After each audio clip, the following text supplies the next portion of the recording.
Dance जो था वो वायरल हो गया था, तो उनका नाम था डब्बू। ठीक, तो हमने यहाँ पे लिखा डब्बू अंकल इज गोविंदा। अब अगर ये जो मैंने आपको बात बताई है समझ में आ गई हो, तो कुछ खास है भी नहीं इसमें कि समझ में ना आई गई होगी, तो आपको एक चीज समझ में आई होगी, ये जो हमने डब्बू अंकल लिखा ना, ये है प्रॉपर नाउन, है ना, और ये जो गोविंदा लिखा ये प्रॉपर नाउन, लेकिन दोनों सेम तो है नहीं, ये दोनों तो अलग अलग पर्सन है। ठीक है, तो हमने इस यहाँ पर लिंकिंग वर्ब यूज किया, तो लिंकिंग वर्ब यूज करने का मतलब ये है कि जो हम इस वर्ब के बाद में लिख रहे हैं वो और वर्ब का सब्जेक्ट सेम है, क्योंकि लिंकिंग वर्ब का जो हम लिखते हैं कॉम्प्लीमेंट होता है, सब्जेक्ट और कॉम्प्लीमेंट सेम होते हैं। तो इसका मतलब ये हो गया कि डब्बू अंकल और गोविंदा एक ही पर्सन है, लेकिन हमें पता नहीं एक पर्सन तो है नहीं, गोविंदा भाई एक्टर है, ठीक है, डब्बू अंकल एक अलग पर्सन है, तो ये दोनों सेम तो है नहीं। लेकिन अब हम यहाँ पे ये कहना चाहते हैं कि सेम नहीं है, लेकिन डब्बू अंकल गोविंदा के जैसे ही है अगर डांस की बात की जाए तो। बाकी तो डिफरेंसेस हैं, शकल सूरत अलग है, रहना खाना पीना अलग है, ठीक है, लेकिन डांस स्टेप्स में देखा जाए तो डब्बू अंकल गोविंदा के जैसे ही कर लेते हैं। तो ये जो हमने यहाँ पे सेंटेंस लिखा है ना, तो इसका मतलब ये नहीं कि डब्बू अंकल गोविंदा या गोविंदा डब्बू अंकल है, इसका मतलब ये कि डब्बू अंकल जो है गोविंदा के जैसे हैं। ठीक, तो वैसे तो ये दोनों प्रॉपर नाउन है, वैसे तो ये दोनों जो है वो प्रॉपर नाउन है, लेकिन अगर आप ध्यान से देखेंगे तो यहाँ पर गोविंदा को हमने एक टाइप मान लिया है, डब्बू अंकल केवल प्रॉपर हैं, ठीक है, गोविंदा अब टाइप बन गया। कोई भी पर्सन जो गोविंदा के जैसे डांस कर ले उसको हम गोविंदा कह देंगे।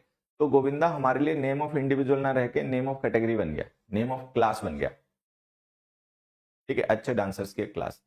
तो ये जो नाम है ये है प्रॉपर, और ये बन गया कॉमन। गोविंदा वैसे प्रॉपर नेम है, लेकिन हमने अब उसको एक कैटेगरी मान लिया, तो हमारे लिए अब ये कॉमन है। तो हम कॉमन नाउन्स मान के यूज करते हैं, कैटेगरी मान के यूज करते हैं, ठीक है, उनके साथ में आर्टिकल लिखा कर। कॉमन नाउन काउंटेबल होते हैं ना, सिंगुलर नंबर में बिना आर्टिकल के नहीं लिख सकते। तो यहाँ पे लिखो Dabbu uncle is a Govinda, Dabbu uncle तो गोविंदा है, गोविंदा है का मतलब गोविंदा के जैसे हैं डांस में। एक और एग्जांपल देखिए,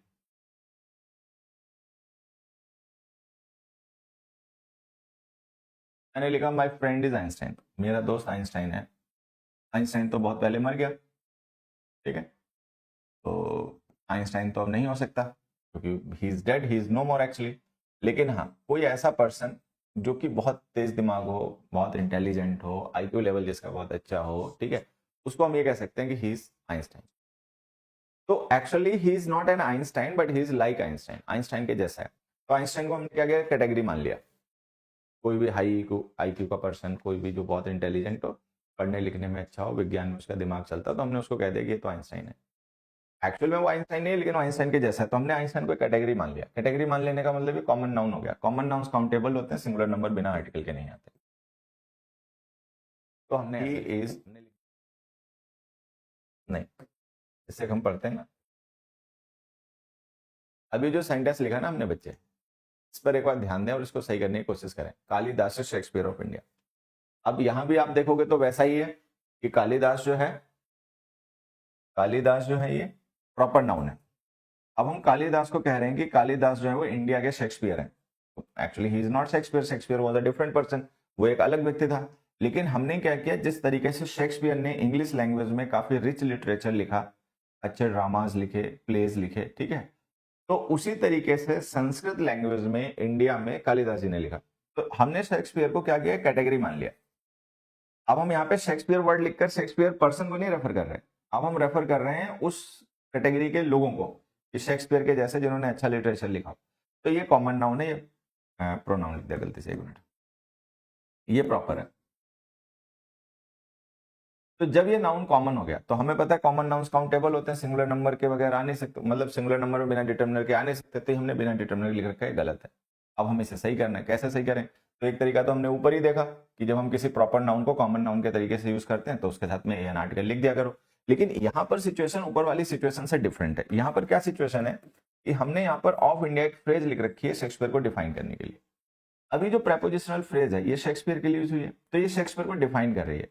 शेक्सपियर था इंग्लैंड का, लेकिन कालिदास शेक्सपियर कहाँ के, इंडिया के हैं, ठीक है। तो ये जो शेक्सपियर है ये है तो कॉमन नाउन, लेकिन हमने ऑफ इंडिया फ्रेज लिखकर इसे डिफाइन कर दिया। अब डिफाइन कर दिया तो दा लिखना पड़ेगा, तो लिखो Kalidas is the Shakespeare of India. तो ये हमें ध्यान रखना है कि जब हम किसी प्रॉपर नाउन को कॉमन नाउन के तरीके से यूज करते हैं तो उसके साथ हमें आर्टिकल लिखने पड़ते हैं, क्योंकि कॉमन नाउन होते हैं वो काउंटेबल होते हैं, वो बिना आर्टिकल के आते नहीं है सिंगुलर नंबर में। अब ए लिखना है या द लिखना है उसके लिए थोड़ा सा हमें ध्यान देना पड़ता है। अगर हम उसको डिफाइन नहीं कर रहे हैं कॉमन नाउन को, तब तो हम ए एन आर्टिकल ही लिखेंगे। लेकिन अगर हम उसके बाद में कोई प्रेपोजिशनल फ्रेज लिखकर ठीक उसको डिफाइन कर दे तो फिर हमें द लिखना पड़ेगा। देखो ये सेंटेंस देखा, अब इसका मतलब ये कि उसके अंदर के शैतान ने उसके सेंस को कंट्रोल कर लिया कि कोई पर्सन है बड़ी बेतुकी बातें करता है, बिना सेंस के काम करता है, ठीक है। तो हम कह रहे हैं कि ऐसा क्यों कर रहा है, तो किसी ने बताया कि इसके अंदर के शैतान ने उसको मतलब कंट्रोल कर लिया। तो क्या उस पर्सन के अंदर कोई शैतान होगा? ऐसा होगा क्या उसके अंदर कोई शैतान होगा जिसने उसको कब्जे में कर रखा होगा? ऐसा तो नहीं होगा। यहां पे फिर शैतान का मतलब क्या? अब देखो सारे लोग ध्यान देना कि जैसे गॉड है, ठीक है, किंग है, क्वीन है, डेमन है, फ्रेंड है, ये एनिमी है, ये सारे वर्ड्स कॉमन होते हैं, मतलब कॉमन नाउन्स होते हैं। तो डेमन जो है वो एक कॉमन नाउन है, लेकिन यहाँ पे डेमन का मतलब कोई शैतान नहीं है। डेमन का मतलब है इविल स्पिरिट, बुराई, शैतानियत, हैवानियत। तो यहाँ पे जो हमने डेमन वर्ड यूज किया ना, ये है तो एक कॉमन वर्ड, लेकिन एक्चुअली हम इसको यूज कर रहे हैं किसी एब्स्ट्रैक्ट थिंग को रेफर करने के लिए, स्पिरिट को रेफर करने के लिए, ठीक। तो ये एक कॉमन नाउन एब्स्ट्रैक्ट नाउन को रिप्रेजेंट कर रहा है। अब यहाँ पे लैंग्वेज का एक यूज आपको सीखना है कि अगर हम कभी किसी कॉमन नाउन को उससे रिलेटेड एब्स्ट्रैक्ट थिंग्स को, फीलिंग हो सकती है, कोई क्वालिटी हो सकती है, कोई इमोशन हो सकता है, उसको रिप्रेजेंट करने के लिए अगर यूज करें तो उसके साथ द आर्टिकल लिखा करो। जब कोई कॉमन नाउन किसी एब्स्ट्रैक्ट नाउन को रिप्रेजेंट करने के लिए यूज किया जाता है तो उसके साथ में द आर्टिकल लिखा करो। तो यहाँ पे डेमन का मतलब शैतान नहीं है, डेमन का मतलब है शैतानियत, स्पिरिट, बुराई। तो ये ए हटाओ, द लिखो। तो हम लिखेंगे the demon in him has got control of his senses. Question देखिए, मुझे लगता है थोड़े से आसान है जिनसे आप जल्दी कॉन्टेक्स्ट समझ पाएंगे, जो मैं समझाने की कोशिश कर रहा हूँ। Though he retired a few years back, हालांकि वो कुछ साल पहले रिटायर हो गया। A cricketer in him is still alive, लेकिन उसके अंदर का क्रिकेटर अभी भी जिंदा है, ठीक है। A mother in her made the lady to feed the crying child, उसके अंदर की जो माँ थी उसने उस लेडी को मजबूर किया बच्चे को खाना खिलाने के लिए जो रो रहा था। अब देखो क्रिकेटर का मतलब है आर्ट, कला, कला है क्रिकेट खेलना। तो क्रिकेटर इन हिम का मतलब उसके अंदर जो क्रिकेटर वाली स्पिरिट है, उसके अंदर की जो कला है, आर्ट है, वो अभी डेड नहीं है। क्रिकेट में अभी भी उसको इंटरेस्ट है, ठीक है। तो वो कलाकारी उसकी जो है वो अभी गई नहीं है क्रिकेटर वाली। तो यहाँ पर जो हमने कॉमन नाउन यूज किया ना, वो एक एब्स्ट्रैक्ट नाउन को, आर्ट को रिप्रेजेंट कर रहा है। द लिख दो, the cricketer in him is still alive. अगले में जो हमने लिखा a mother in her made the lady to feed the crying child. तो जो अ मदर लिखा ना, इस मदर का मतलब है मदरली फीलिंग्स। मदर का मतलब यहाँ पे ऐसा नहीं कि उसके अंदर कोई माँ थी, उसके अंदर माँ नहीं थी, उसके अंदर फीलिंग्स थी माँ की। तो मदरली फीलिंग्स, जो मातृत्व होता है वो, माता नहीं मातृत्व, ठीक है। तो ये जो हमने लिखा है ना अ मदर, तो इसको कर लीजिए द मदर।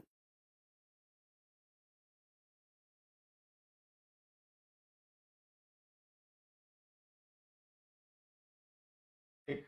तो ये बात हमें ध्यान रखनी है कि अगर हम कभी किसी कॉमन नाउन को यूज करें उससे रिलेटेड एब्स्ट्रैक्ट थिंग्स को रिप्रेजेंट करने के लिए, मतलब कॉमन नाउन अगर किसी एब्स्ट्रैक्ट नाउन को रिप्रेजेंट कर रहा है सेंटेंस में, तो फिर द आर्टिकल लिखें। द ऑफिसर इन हिम, उसके अंदर का जो अफसर है, ठीक है। जैसे कोई पर्सन है, अब वो ऑफिसर है तो ऑफिस में रहता है, तो बॉस बन के रहता है, ठीक है। उसके जो सबॉर्डिनेट्स हैं, उसके अंडर में जो काम करने वाले लोग हैं, अपना उन पर हुक्म चलाता है, ठीक है। वो लोग उसका कहा भी मानते हैं क्योंकि भाई उनका बॉस है। लेकिन अब घर पर आ जाएगा और उसके अंदर का ऑफिसर वहां भी बना रहे, वो अकड़ ऑफिसर वाली घर पर भी बच्चों से भी कहे। बच्चों के लिए ऑफिसर थोड़ी है, बच्चे उसकी बात माननी होगी, मानेंगे ढंग से कहेगा, और बेढंग तरीके से अकड़ दिखाएगा तो बच्चे कतई नहीं मानेंगे, ठीक है। और श्रीमती जी तो कैसे भी नहीं मानेंगी। तो ये हमें ध्यान रखना है कि द ऑफिसर इन हिम, ठीक है। द ऑफिसर इन हिम का मतलब जो ऑफिसर की जो बॉसगिरी होती है, बॉसी फीलिंग होती है वो, ठीक। तो कुल मिला के आसान बात है, मुझे लगता है सबको समझ में आ गई होगी। आगे बढ़ते हैं, आंसर बताइए। Some of questions were taken from this book, answer बताइए। ये जो सम है ना, ये पार्ट है, और ये जो क्वेश्चन है ये टोटल है। ये ऑफ प्रेपोजिशन है ना, पार्ट एंड टोटल को रिलेट करती है। तो हम यहाँ पर कह रहे हैं कि कोई क्वेश्चंस थे और उसमें से कुछ कुछ का मतलब पार्ट, कुछ क्वेश्चंस जो थे वो किसी एक बुक से लिए गए थे। तो यहाँ पर जो हमारा सब्जेक्ट है ना वो पार्ट है। सब्जेक्ट यहाँ पे सारे क्वेश्चंस नहीं है, सब्जेक्ट यहाँ पर है हमारा सम, जो कि पार्ट है।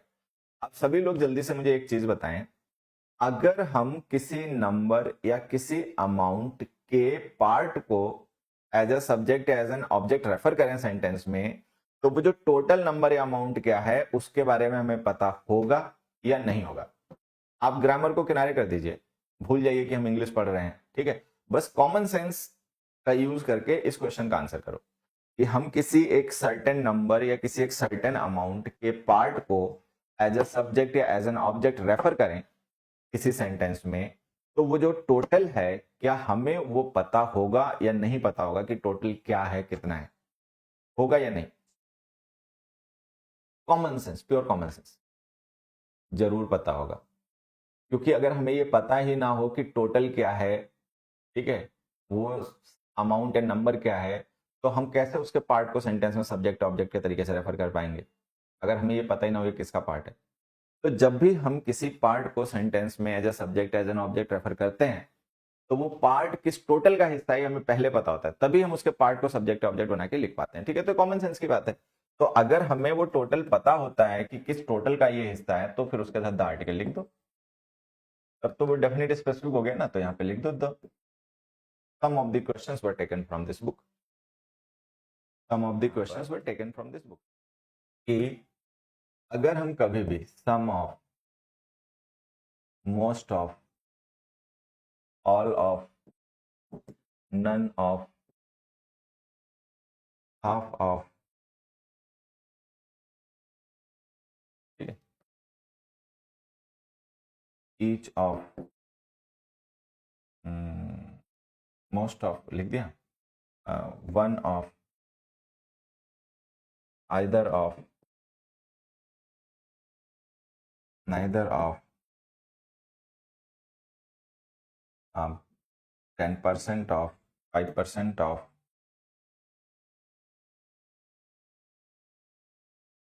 एटसेट्रा। अगर हम इस तरीके का कोई भी एक्सप्रेशन लिखें, तो हमें यह ध्यान देना है कि जिस इसके बाद अब जो भी आप नाउन लिखोगे ना, वो नाउन टोटल को रेफर कर रहा होगा और उसकी आइडेंटिटी डेफिनेट होगी। तो उसके साथ में हमें द आर्टिकल लिखना है। यहाँ पे देखो ऑफ नहीं लिखा, मैं लिख देता हूँ ईच ऑफ, ठीक है। तो उसके साथ में हमें द आर्टिकल लिखना है। वन ऑफ द रिवर्स, ठीक है, one of the reverse, neither of the sides, तो उसके साथ में द आर्टिकल का यूज करना है, ये सबको ध्यान रखना है। चलो एक और देख लेते हैं एग्जांपल। फिर एक एग्जांपल हमने लिखा बच्चे थर्ड, हमने लिखा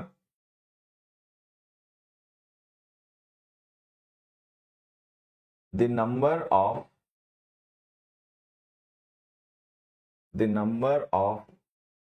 the applicants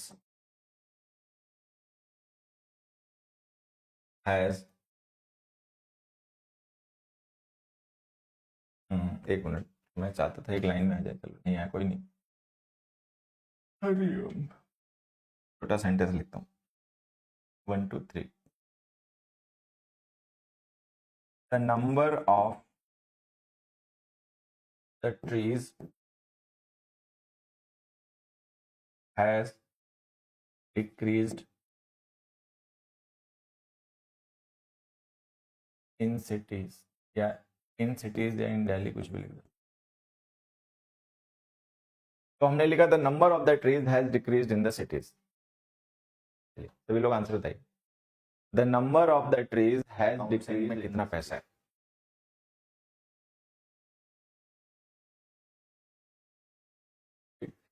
तो जैसे हमने यहाँ पे लिख दिया द अमाउंट ऑफ मनी, तो ये मनी स्पेसिफिक नहीं है, अमाउंट स्पेसिफिक है, तो द यहाँ पे ठीक है, यहाँ से हटा लो। तो सीधे लिखो the amount of money, he has no idea about the amount of money in this banks. इन बैंक्स में जो मनी का अमाउंट है उसके बारे में उसको आइडिया तक नहीं है। तो द अमाउंट ऑफ और द नंबर ऑफ, इनके बाद लिखे गए नाउन्स के साथ में आपको आर्टिकल नहीं यूज करने है, ध्यान रखना। अगला क्वेश्चन देखिए,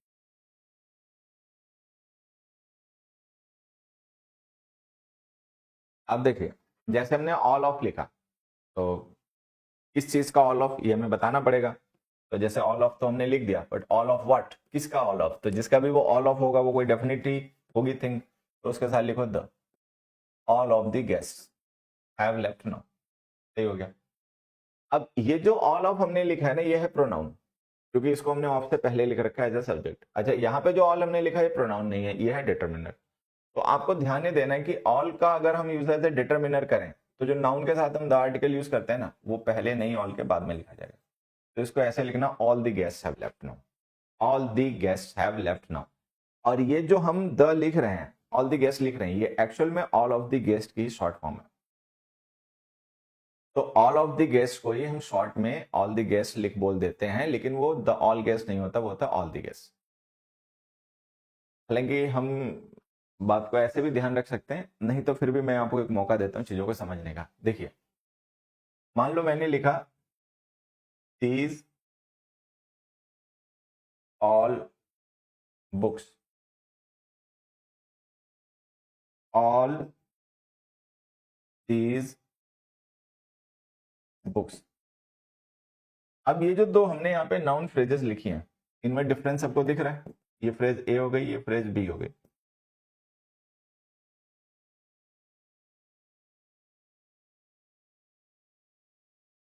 ठीक? तो यहां पर हम देखें तो जो हमने लिखा है दीज ऑल बुक्स और ऑल दीज बुक्स, यहाँ पे ऑल बुक्स को दीज डिफाइन कर रहा है, यहाँ पे दीज बुक्स को ऑल डिफाइन कर रहा है। क्या लगता है आपको लॉजिकल क्या है, कि दीज बुक्स को ऑल डिस्क्राइब करे तो बेटर है, या ऑल बुक्स को दीज डिस्क्राइब करे तो बेटर है? कॉमन सेंस रूल पे ध्यान नहीं ले जाना है, कॉमन सेंस का यूज करके हमें ये बात बतानी है, क्या सही तरीका है।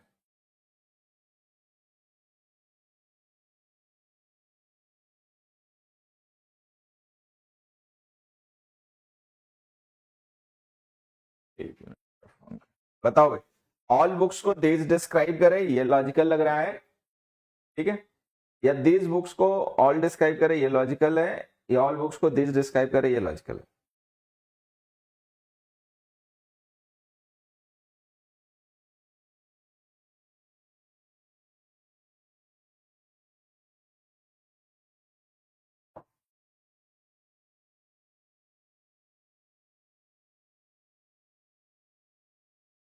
देखो, अगर हम ऑल बुक्स लिख देंगे, तो जब हम ऑल लिखेंगे तो इसका मतलब कोई certain specific number of books हैं, उनकी बात कर रहे हैं, तो वो बुक्स हमारे लिए डेफिनेट हो ही जाएंगी, फिर दीज लिखकर हमें बताने की जरूरत ही नहीं। जब ऑल बुक्स हम कहेंगे तो हमें ये भी पता चल जाएगा कौन से वाली बुक्स।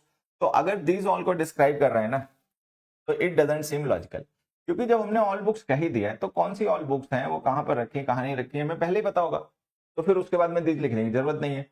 लेकिन मान लो हमने कहा दीज बुक्स, तो दीज बुक्स से हमें यह पता चला कौन से वाली बुक्स, इधर वाली या उधर वाली, ठीक है। अब वो जो इधर वाली बुक्स हैं वो सबकी सब या उसमें से कुछ, ये अगर हमें बताना है तो उसके लिए फिर हम अलग से ऑल लिख देंगे। तो अगर दीज बुक्स को ऑल डिस्क्राइब करे तो ये तो लॉजिकल है, लेकिन अगर ऑल बुक्स को दीज डिस्क्राइब करे तो ये लॉजिकल है, क्योंकि फिर उसकी जरूरत नहीं रहेगी ना ऑल बुक्स से, फिर वो डेफिनेट हो ही गया। अब इस बात से मैं आपको समझाना ये चाहता हूं कि अगर हम कभी भी ऑल का, बोथ का और हाफ का यूज किसी नाउन फ्रेज के साथ करें जिसके साथ कोई डिटर्मिनर भी लिखना है, तो वो जो आर्टिकल या कोई भी डिटर्मिनर होता है ना, वो इनके बाद लिखा करो, ठीक है। द ट्रीज ऐसे लिखो। लेकिन अगर वहीं पर हमें होल है, सेम है, इनके साथ लिखना हो तो पहले लिखा करो द होल, द सेम, क्या लिखोगे आगे, फूड, कुछ भी लिख दो, the whole food, the same food. तो ये एक छोटी सी बात हमें ध्यान रखनी है कि अगर हम all, both, half in determiners का यूज किसी नाउन के साथ करें, तो जो हम नाउन के साथ कोई और डिटर्मिनर यूज कर रहे हैं तो वो इनके बाद लिखा जाएगा। लेकिन अगर वही हम सेम या होल का यूज करें किसी नाउन के साथ में और उस नाउन के साथ कोई डिटर्मिनर लिखना हो तो होल और सेम से पहले लिखा जाएगा। आ जाओ, एक दो एग्जांपल देख लेते हैं, ठीक। तो ये जो हमने बोथ यूज किया ना पेरेंट्स के साथ में, बोथ पेरेंट्स हैव एग्रीड, किसके बोथ पेरेंट है पहले बताना चाहिए था, वो बताया नहीं, बोथ पेरेंट्स बता दिया, तो जो हिज है वो पेरेंट्स के पास आना चाहिए लॉजिकली। तो इसको यहां से उठाओ, यहां ले आओ, इसको लिखो both his parents. Both emphasise करने के लिए लिखा जाता है। ये बात हमने पहले भी पढ़ रखी है, एडवर्ब में भी पढ़ी थी, एडजेक्टिव में भी पढ़ी थी, कि कोई भी ऐसा वर्ड जो एम्फेसाइज करने के लिए लिखा जा रहा है वो अपनी फ्रेज में या तो पहले या बाद में यूज होता है। मोस्ट केसेस में उसकी पोजीशन पहले ही होती है।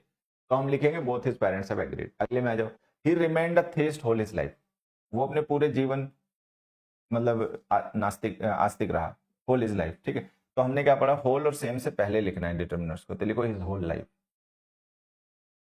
अगले में आ जाओ, same this man was walking there yesterday, हमने कहा यही आदमी, सेम यही आदमी कल वहां पर वॉक कर रहा था। ठीक है, तो सेम जो है वो मैन को एम्फेसिस कर रहा है, सेम को मैन के साथ लिखो, लिखो दिस सेम मैन। जैसे होता है ना द सेम पर्सन, वैसे ही होता है दिस सेम पर्सन। तो ये ऑल को लेकर इस तरीके से हमें यूजेस करने होते हैं, भी ध्यान रखना। अब देखिए यहां पे समझना, ये जो हमने लिखा ना what kind of dress it is, तो ये सेंटेंस ना एक्सक्लेमेटरी सेंटेंस है। आप देखेंगे हमने यहाँ पे मार्क ऑफ एक्सक्लेमेशन यूज कर रखा है। आपको बस ये बताना है कि ये जो एक्सक्लेमेशन हुआ है वो किस वजह से हुआ है, काइंड की वजह से या ड्रेस की वजह से। कोई पर्सन है, उसने देखा किसी पर्सन को कि उसने बड़ी ड्रेस पहन रखी है, ठीक है, लेकिन वो जो उस पर्सन ने ड्रेस पहन रखी है उसको देखकर इस आदमी को बड़ा आश्चर्य हुआ और उसने कहा भाई ये कैसी ड्रेस है। तो यहां पर जो एक्सक्लेमेशन हुआ है उसका कारण क्या है, पर्सन की ड्रेस या पर्सन की ड्रेस का टाइप। काइंड की वजह से, टाइप की, ड्रेस की वजह से सरप्राइज नहीं है, सरप्राइज है कि ड्रेस कैसी है, इस वजह से सरप्राइज है। तो यहाँ पे जो मेन वर्ड है जिसको हम रेफर कर रहे हैं वो काइंड है, वर्ड लिखकर इसे एम्फेसाइज कर रखा है ना, वर्ड काइंड। ड्रेस हमारे लिए मेन नहीं है, हम ड्रेस को रेफर नहीं कर रहे। तो अगर हम ड्रेस को रेफर नहीं कर रहे हैं तो ये ड्रेस के साथ जो डिटरमिनर लिखा है इसकी जरूरत नहीं, हटा दो। हमने लिखा this type of flower is very rare, तो यहाँ पे रेयर क्या है, फ्लावर रेयर है कि उसका टाइप रेयर है। तो ध्यान दोगे तो अपने आप समझ में आएगा टाइप रेयर है, इस टाइप, ऐसा टाइप रेयर है, फ्लावर रेयर नहीं है, उसका जो टाइप है फ्लावर्स का वो रेयर है। तो यहाँ पे हम टाइप को एम्फेसिस कर रहे हैं ना कि फ्लावर। तो अगर हम फ्लावर को एम्फेसिस नहीं कर रहे हैं, फ्लावर हमारे लिए इंपॉर्टेंट नहीं है, हम उसकी बात नहीं कर रहे, तो उसको डिटरमिन मत करो। देखो बड़े कॉमन सेंस की बात होती है कि हम किसी भी नाउन के साथ में डिटरमिनर तब लिखते हैं जब हम उसकी बात कर रहे हैं और हमें बताना हो कि वो कौन से टाइप का है। तो अगर कोई नाउन हमारा टॉपिक ऑफ द टॉक ही ना हो, अगर वो हमारा टॉपिक ही नहीं है, हम उसकी बात ही नहीं कर रहे, तो हम उसको डिटरमिन क्यों करेंगे। आर्टिकल डिटरमिनर होते हैं, इनका यूज हम किसी नाउन के साथ इसलिए लिखते हैं, करते हैं जिससे हम ये बता पाए कि हम जिस नाउन की बात कर रहे हैं वो कैसा है, उसका टाइप क्या है। लेकिन जब हमें उस नाउन की बात ही नहीं करनी है, वो हमारा टॉपिक ही नहीं है, टॉपिक उसका टाइप है, तो हम उसके साथ डिटरमिनर क्यों लिखें। तो इनके kind of, type of, short of के बाद में डिटरमिनर मत लिखा करो। मैं यहाँ पे इसको लिख देता हूँ, अलग से अपना ध्यान रखना। यूज नो आर्टिकल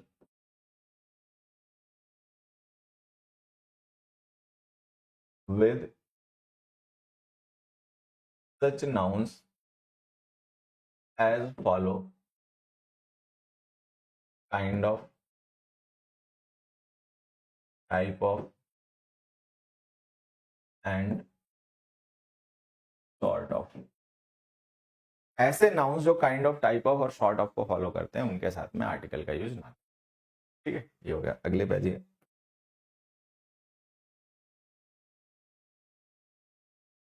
देखिए ये जो हमने सेंटेंस लिखा बच्चे क्या है, इसमें द रेफरी सब्जेक्ट है, डिक्लेयर्ड वर्ब है, रेफरी ने डिक्लेयर किया किसे, मोहन को, मोहन ऑब्जेक्ट है। क्या डिक्लेयर किया, द विनर, विनर डिक्लेयर किया। तो यहाँ पे ध्यान से देखो, ये जो विनर है वो मोहन है ना, वो अलग अलग पर्सन नहीं है, एक ही है। जो विनर है वो मोहन ही है, कोई और नहीं है। अगर विनर कोई अदर पर्सन होता मोहन के अलावा तो हमें उसको डिटरमिन करना पड़ता। अब मोहन जो है, मोहन तो प्रॉपर नाउन है, उसके साथ तो हम द लिख नहीं देंगे। लेकिन विनर कॉमन नाउन है, उसके साथ हम आर्टिकल लिख सकते हैं, क्योंकि सिंगुलर नंबर में आर्टिकल बिना डिटरमिनर के आते नहीं है। लेकिन ये जो विनर है ना, ये कोई और पर्सन नहीं है, ये विनर जो है वो मोहन ही है, कोई और नहीं है। ठीक है, तो ये ऑब्जेक्ट कॉम्प्लीमेंट है, तो हमें इसको डिटरमिन करने की जरूरत नहीं है। जब आप उसको मोहन के साथ लिख रहे हो तो पता ही चल जा रहा है कि विनर कौन है, मोहन है, तो उसको हमें डिटरमिन करने की जरूरत नहीं है। तो जो ऑब्जेक्ट कॉम्प्लीमेंट्स होते हैं इनका हमें स्पेशल ध्यान रखना है। ऑब्जेक्ट कॉम्प्लीमेंट्स के साथ में आर्टिकल ना लिखें, सीधे लिखें मोहन विनर, ये ऑब्जेक्ट है। ठीक है, और ये जो द डायरेक्टर है और द चेयरमैन है, ये ऑब्जेक्ट कॉम्प्लीमेंट है, क्योंकि चेयरमैन कोई और नहीं है, सरल ही है। डायरेक्टर भी कोई और नहीं है, सरल ही है।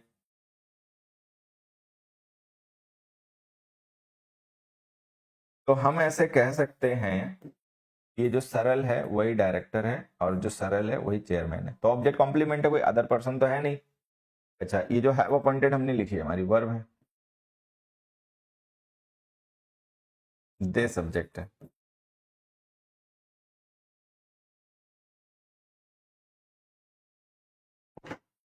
ऐसे है ना, अब देखो ध्यान देना, कई बार ऐसा होता है कि किसी पर्सन को कोई डेजिग्नेशन, कोई पोस्ट पे अपॉइंट कर दिया गया या नॉमिनेट कर दिया गया या इलेक्ट कर लिया गया, तो वहां पे ध्यान ये रखना है कि कुछ पोस्ट जो होती हैं या कुछ डेजिग्नेशंस ऐसे होते हैं जो यूनिक होते हैं। वो एक ऑर्गेनाइजेशन में एक ही पोस्ट वैसी होती है, जैसे चेयरमैन है, चेयरमैन जो है वो यूनिक पोस्ट है। किसी भी ऑर्गेनाइजेशन में, किसी भी कंपनी में चेयरमैन एक ही होता है, चेयरमैन बहुत नहीं होते हैं, वाइस चेयरमैन हो सकता है लेकिन चेयरमैन एक ही पर्सन होता है, ठीक है। अच्छा, डायरेक्टर की अगर हम बात करें तो कंपनी में डायरेक्टर जो है वो एक भी हो सकता है, एक से ज्यादा भी हो सकता है, एक भी हो सकता है और वन ऑफ मैनी भी हो सकता है। बोर्ड में बहुत से डायरेक्टर्स होते हैं।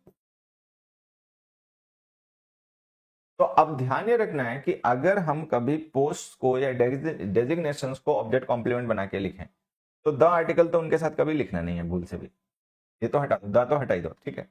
अब करना क्या है, अगर हम कभी किसी ऐसी पोस्ट या डेजिग्नेशन को ऑब्जेक्ट कॉम्प्लीमेंट बना के लिखें जो यूनिक है, जो किसी भी ऑर्गेनाइजेशन, इंस्टीट्यूशन में एक ही होता है, जैसे स्कूल में प्रिंसिपल एक ही होता है, थाने में एसएचओ एक ही होता है, ठीक है।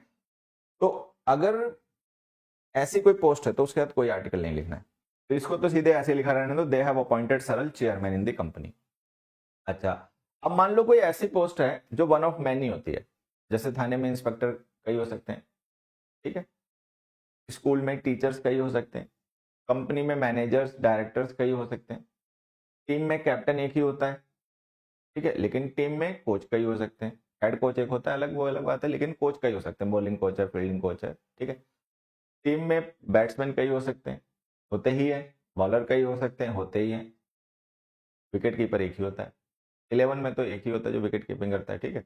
तो ये हमें ध्यान रखना है कि अगर कोई ऐसी पोस्ट है, कोई ऐसे डिजिग्नेशन है जो यूनिक है उस ग्रुप में, उस इंस्टीट्यूशन में, तो उसके साथ तो कोई आर्टिकल नहीं लिखना है।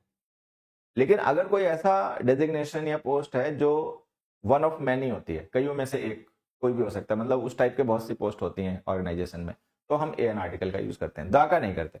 तो यहाँ पे डायरेक्टर के साथ चाहो तो आप कुछ मत लिखो और चाहो तो ए लिख सकते हो, ये डिपेंड करता है सिचुएशन पर। अब हमें तो पता नहीं कि भाई कैसी कंपनी है, उसमें एक ही डायरेक्टर है, ठीक है, एक से ज्यादा है, तो या तो कुछ मत लिखो या फिर ए लिख दो। दे हैव अपॉइंटेड सरल अ डायरेक्टर, कि उन्होंने कंपनी में एक डायरेक्टर बना दिया उसे। एक डायरेक्टर बना देने का मतलब ये हो गया कि डायरेक्टर और भी है, ये भी एक बन गया, ठीक। अब अगर ये बात समझ में आ गई है जो मैंने आपको समझाई है कि ऑब्जेक्ट कॉम्प्लीमेंट्स के साथ में द आर्टिकल नहीं लिखना है, ठीक है। लेकिन अगर हम कभी किसी ऐसे ऑब्जेक्ट कॉम्प्लीमेंट की बात करें जो किसी पोस्ट या डेजिग्नेशन को रेफर कर रहा, तो वहां पे ये बात ध्यान रखनी पड़ती है कि अगर पोस्ट या डेजिग्नेशन यूनिक है, जो मैंने आपको एग्जांपल बताया, ठीक है, थाने में एसएचओ, स्कूल में प्रिंसिपल, टीम में कैप्टन, कंपनी में चेयरमैन, तो कोई आर्टिकल नहीं लिखना है उसके साथ। लेकिन अगर कोई ऐसी पोस्ट हो जो वन ऑफ मैनी है, उस पोस्ट, कई पोस्ट होती हैं उस डेजिग्नेशन की, तो फिर उसके साथ में आप ए आर्टिकल लिख सकते हो या एन लिख सकते हो, दा नहीं लिखना, बस ये ध्यान, ठीक है। तो ये भी क्लियर हो गया। ऐसे means of transportation, means of transportation का मतलब यातायात के साधन, ऐसे मीन्स ऑफ ट्रांसपोर्टेशन जिनके साथ बाई प्रेपोजिशन का यूज किया गया हो, उनके साथ कोई आर्टिकल का यूज ना करें, ये ध्यान हमें रखना है। अब देखिए, ये जो हमने दो सेंटेंस लिखे हैं, इसमें हमने दो मीन्स ऑफ ट्रांसपोर्टेशन लिखे हैं। एक हमने लिखा है बस, लिखा कार। अब बस के साथ हमने प्रेपोजिशन लिखी है बाई, कार के साथ प्रेपोजिशन लिखी है इन। तो जब हम किसी भी मीन्स ऑफ ट्रांसपोर्टेशन के साथ में बाई प्रेपोजिशन लिखें तो वहां पे आर्टिकल का यूज ना करें, तो सीधे लिखो by bus, he went there by bus. लेकिन अगर हम किसी मीन्स ऑफ ट्रांसपोर्टेशन के साथ में कोई दूसरी प्रेपोजिशन लिखें बाई को छोड़कर, तो फिर वहां पे प्रेपोजिशन लिखा करो, उसके साथ आर्टिकल लिखा करो, कुछ भी लिखो, इन हिज कार लिखो, इन दिस कार लिखो, इन दैट कार लिखो, नहीं कुछ समझ में आए तो ए कार लिख दो, इन अ कार। तो ही वेंट देयर बाय बस but return in a car. अब हमें एक चीज और समझनी है कि हम बाई बस जैसे लिख रहे हैं उसी तरीके से हम बाई कार क्यों नहीं लिख दे रहे हैं? क्या हम बाई कार लिख देते तो सही हो जाता? तो आंसर है कि हाँ, तब भी सही हो जाता। अगर हम बाई कार लिख देते ना बच्चे, ये तब भी सही हो जाता, लेकिन इन अ कार लिख दिया तो भी सही हो गया। तो अभी हमें समझना है कि डिफरेंस क्या होता है अगर हम बाई कार लिखें या इन अ कार लिखें। तो देखो, बाई प्रेपोजिशन का यूज हम करते हैं जनरल मीन्स ऑफ ट्रांसपोर्टेशन के लिए, जनरल। लेकिन अगर मान लो कभी कोई मीन्स ऑफ ट्रांसपोर्टेशन स्पेसिफिक हो, या हमें उसको स्पेसिफाई करना हो तो हम उसके साथ बाई नहीं लिखते। जैसे हमने लिखा by auto, by plane, by train, by car, by road, by ship, तो ये जनरल मीन्स ऑफ ट्रांसपोर्टेशन है। मतलब हम कोई पर्टिकुलर शिप, कोई पर्टिकुलर रोड, कोई पर्टिकुलर ऑटो की बात नहीं कर रहे हैं, जनरल की बात कर रहे हैं तो हम बाई लिखते हैं। लेकिन अगर हम किसी एक पर्टिकुलर ऑटो या कोई स्पेसिफिक ऑटो की बात करें तो फिर हमें बाई नहीं लिखना, फिर प्रिपरेशन दूसरी लिखनी है। कौन सी दूसरी लिखनी है, आज उसको भी समझ लेते हैं। देखो, specific means of transportation,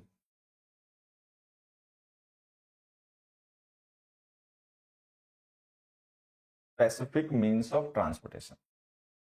general की बात करनी है तब तो हम बाई लिख ही देंगे, लेकिन मान लो अगर हमें स्पेसिफिक की बात करनी है, स्पेसिफिक मीन्स ऑफ ट्रांसपोर्टेशन की बात करनी है, तो हम कौन सी प्रेपोजिशन यूज करेंगे, ये हमें सीखनी है। आ जाओ देखो, तो हम प्रेपोजिशन या तो लिखते हैं इन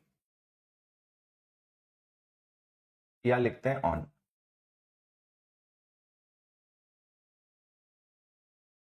ये बात ध्यान रखनी है। ऐसे मीन्स ऑफ ट्रांसपोर्टेशन जिनमें हमारे फ्री मूवमेंट पॉसिबल नहीं होते हैं, जिनमें हम एक तरीके से कैप्चर हो जाते हैं, ठीक है, हम फ्रीली मूव नहीं कर सकते, उनके साथ हम लिखते हैं इन। जैसे इन कार, इन cab, taxi, auto, ambulance,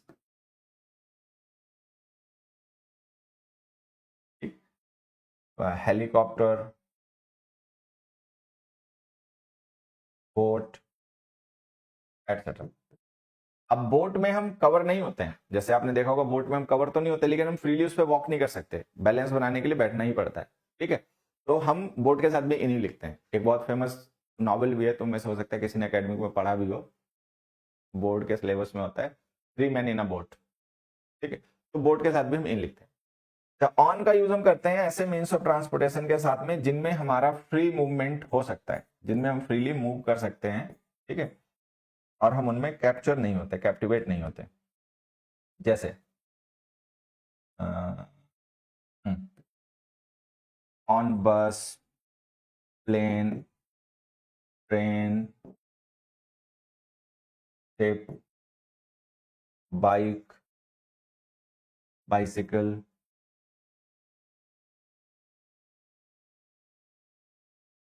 horse, etcetera. तो इनके साथ में हम लिखते हैं ऑन, ऐसे। बाई किसी के साथ भी लिख सकते हैं, ध्यान देना, by ambulance, by train, by cab, by bicycle, by auto, by bus. लेकिन अगर मीन्स ऑफ ट्रांसपोर्टेशन स्पेसिफिक हो, अभी मैं एग्जांपल से कुछ आपको समझा भी दूंगा, तो हमें वहां पर इन या ऑन लिखने पड़ेंगे। अगर स्पेसिफिक हुआ तो, जनरल हुआ तो कोई बात ही नहीं, तब तो बाई लिख ही दो, ठीक है, बाई ट्रेन, बाई प्लेन। आ जाओ, अब इस बात को ना एक दो एग्जांपल्स की मदद से समझते हैं। यहां अगर हम बाई प्रेपोजिशन लिखेंगे तो हम डिटर्मिनर नहीं लिख पाएंगे, तो ये दोनों गलत। अगर हम ऑन प्रेपोजिशन लिखेंगे तो हमें डिटर्मिनर लिखना पड़ेगा, इसमें नहीं लिखा, ये भी गलत। ये आंसर ऑन इज बाइसिकल, ठीक है। बाई बाइसिकल होता तो सही हो जाता, लेकिन बाई बाइसिकल है नहीं, दोनों जगह बाई के साथ डिटर्मिनर लिख रखा है, तो ये गलत बाई वाला हो गया, ठीक है।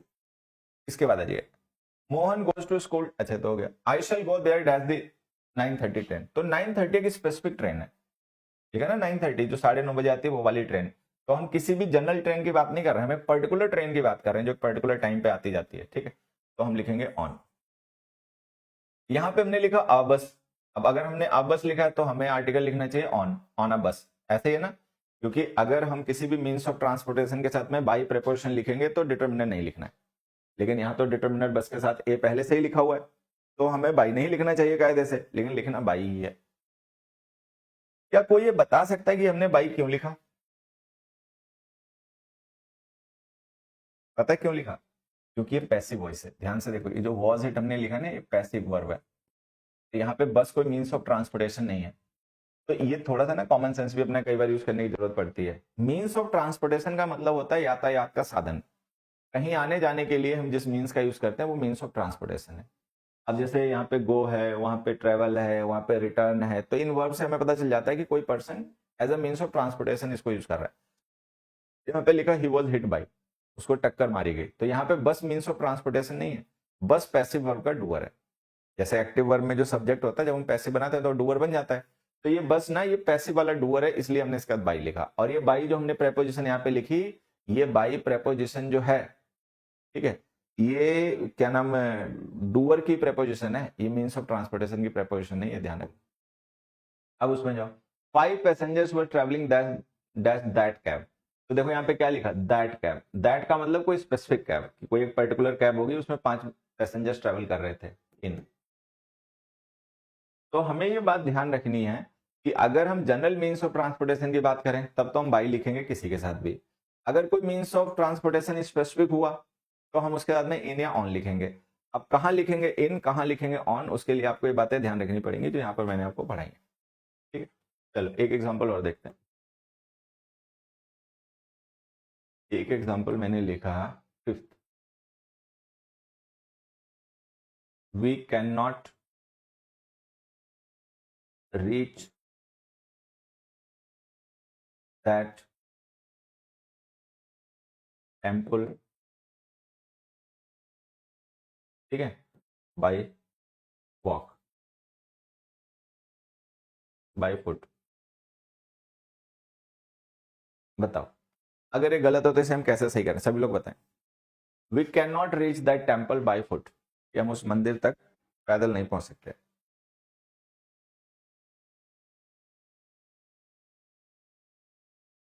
अब देखो अगर कोई पर्सन है जो पैदल कम्यूट करता है, पैदल आता जाता है, तो उसके लिए बस एक ही फ्रेज होती है ऑन फुट, और कोई दूसरा तरीका नहीं होता। Always use on foot, always use on foot.